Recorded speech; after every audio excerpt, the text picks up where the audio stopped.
All right, Tim, we're just about right on time. It is 4:22. We're going to call it 4:20. Is everybody okay with that?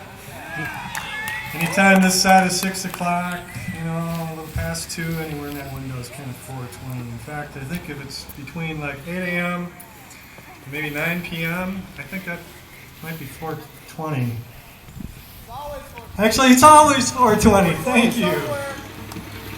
Always 4:20 somewhere. So, this is if I may, a sacred moment for us. This is what we're all about as a group here. We're going to join together. Everybody, please, come on up.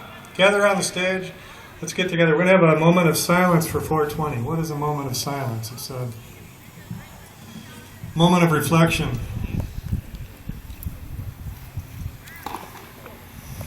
Maybe somebody at the normal booth, if you could, the wind is blowing now. Take a look at the Rasta flag. Somebody hold that up, please.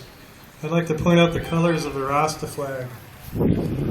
These are important, not just to Rastafari, but to everybody. I'm going to tell you why.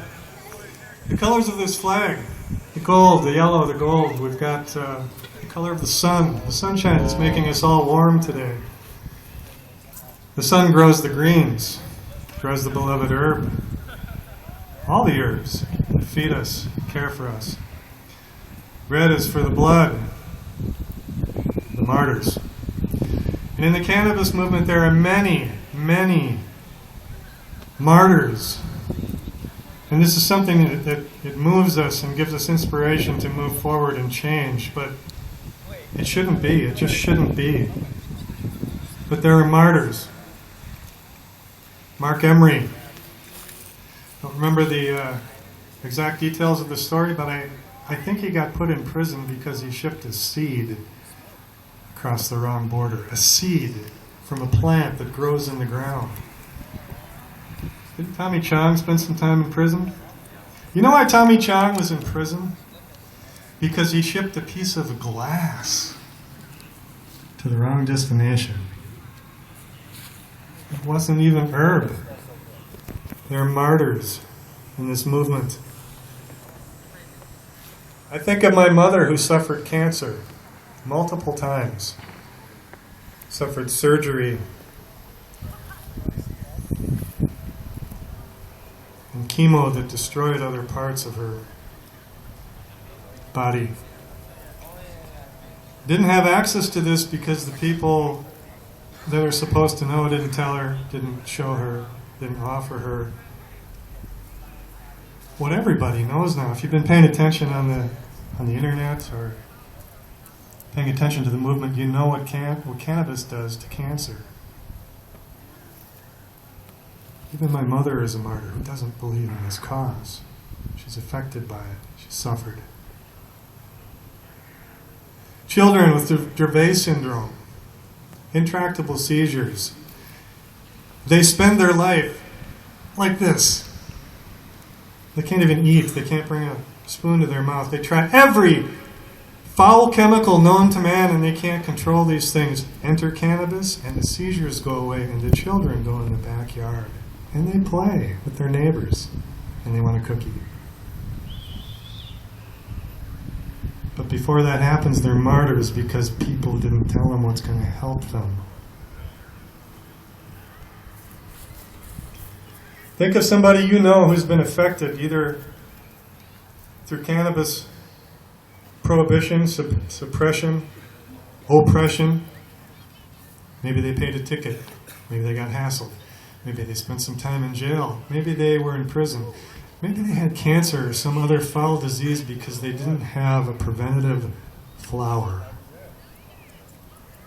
But think of who it is that's important to you.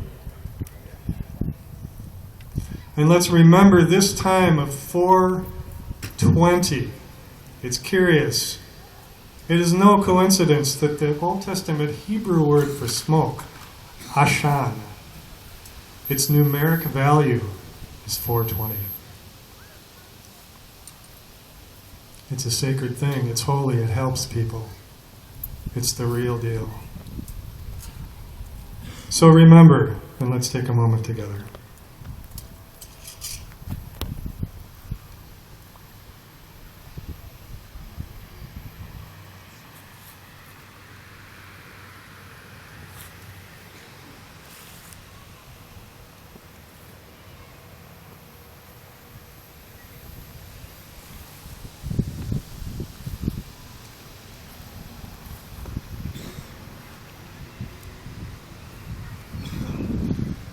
I'm going to tell you what comes out of the other side of that moment.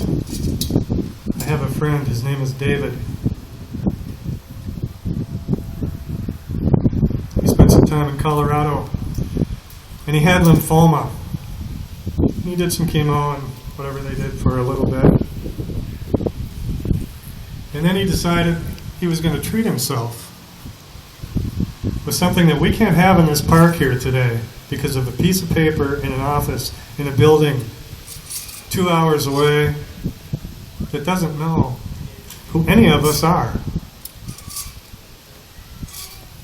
My friend David decided to put 2 squirts of cannabis tincture in Colorado in a smoothie X number of times a day. I don't know how many times a day he did it.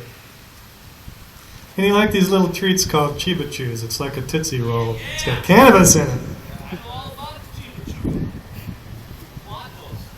After the reflection, the recollection, the knowledge, and the application coming out of the other side of the moment of 420.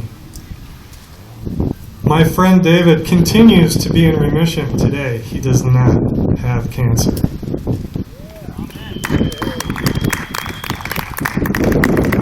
And that's why we reflect and we remember all the people that are persecuted, pay the price, to move this forward so that we can proclaim liberty and end prohibition.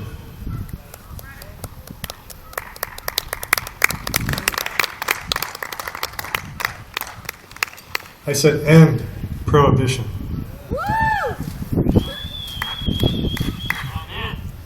That's what this is all about, folks. Thank you for spending that moment with me. With all of us together. Cannabis is incense. I'm going to go back to the Hebrew again. The Hebrew word for incense. Do you know what it means? Essentially, to join. To take what's separate, put it together, to set it back again. It's called atonement. Atonement, that word, it's at one-ment. To take 2. Make them as one. It's a marriage. It's healing. It's taking what's broken and making it whole. So your glass won't be half empty. You won't have a crack in it. It'll be full, baby. Who wants a full glass? Of smoothie with 2 squirts of cannabis tincture in it. Right here on the sidewalk. Who'd like to do that next year?